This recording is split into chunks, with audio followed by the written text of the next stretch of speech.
Victoria டே கனடாவின் கோடை காலத்தின் ஆரம்பமாக கருதப்படுகிறது. பூங்காக்கள், தோட்ட வேலைகள், புற சுகாதார வேலைகள் ஆகியவற்றை செய்ய மக்கள் இந்த நாளுக்காக ஆவலோடு காத்திருக்கிறார்கள். பெரும்பாலான நகரங்களில் பட்டாசு வெடிக்கப்பட்டு ஊர்வலங்கள் நடத்தப்படுகின்றன. இப்படி கோடை பருவத்தை வரவேற்கும் இந்த விக்டோரியா நாள் குறித்து விரிவாக பார்க்கும் இந்த வீடியோவின் இறுதி நிமிடம் வரை இணைந்திருங்கள். கனடா முழுவதும் மே மாதம் இறுதி திங்கட்கிழமைக்கு முன்வரும் திங்கட்கிழமை மக்கள் பெரும் ஆர்வத்துடன் காத்திருக்கும் ஒரு நாள். அது விக்டோரியா டே என்று அழைக்கப்படுகிறது. இந்த நாள் 1819 பிறந்த இங்கிலாந்து மகாராணி விக்டோரியாவின் பிறந்த நாளை நினைவு கூறும் ஒரு மரபு தினமாகும்.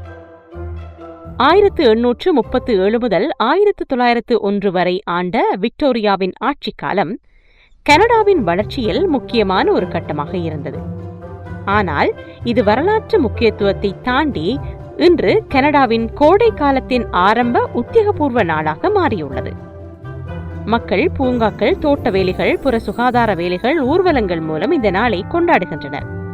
விக்டோரியா நாளின் பின்னர் மக்கள் பெரும்பாலும் விவசாயம், நடுகைகளில் ஈடுபடுகின்றனர். பட்டாசு வெடிக்கப்பட்டு ஊர்வலங்கள் நடத்தப்பட்டு பாபிக்யூவுடன் குடும்பங்கள் நேரத்தை செலவிட்டு இந்த நாள் ஒரு திருவிழாவாக கொண்டாடப்படுகிறது. குறிப்பாக ஒட்டாவா, டொரண்டோ உள்ளிட்ட நகரங்களில் மக்கள் கூட்டமாக திரண்டு இதனை கொண்டாடுகின்றனர். இதில் சுவாரஸ்யம் என்ன தெரியுமா? விக்டோரியா நாள் ஆரம்பத்தில் எம்பயர் டே என்று அழைக்கப்பட்டது. பின்னர் 1952 அதற்கு புதிய வடிவம் கொடுக்கப்பட்டு இன்று கனேடியர்கள் அதனை விக்டோரியா டேயாக கொண்டாடுகின்றனர். ஒன்டாரியோ, அல்பர்டா உள்ளிட்ட மாகாணங்களில் இந்த நாளில்தான் மீன்வள பருவகாலம் தொடங்குகிறது. அதனால் ஏரிகளில் மீனவர் கூட்டம் நிறைகிறது.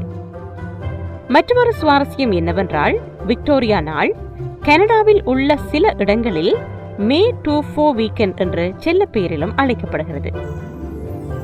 இன்று மகாராணியின் நினைவாக மட்டுமல்ல, குடும்பத்துடன் இயற்கையை அனுபவிக்கும் நாளாகவும் வெப்பம் நிறைந்த விடுமுறை நாளாகவும் கனேடியர்கள் இதனை கொண்டாடுகின்றனர். பட்டாசு வெடிப்பதை குழந்தைகள் பார்க்கும் ஆசையோடு பெரியவர்கள் லாங் வீக்கெண்டை அனுபவிக்க விக்டோரியா நாளை கனேடியர்கள் உற்சாகமாக கொண்டாடுகின்றனர். நீங்களும் விக்டோரியா டே கொண்டாடிய சுவாரஸ்யமான தருணங்களை எங்கள் கமெண்ட் பகுதியில் பகிர்ந்து கொள்ளுங்கள். இன்னும் ஒரு வீடியோவில் சந்திக்கலாம்.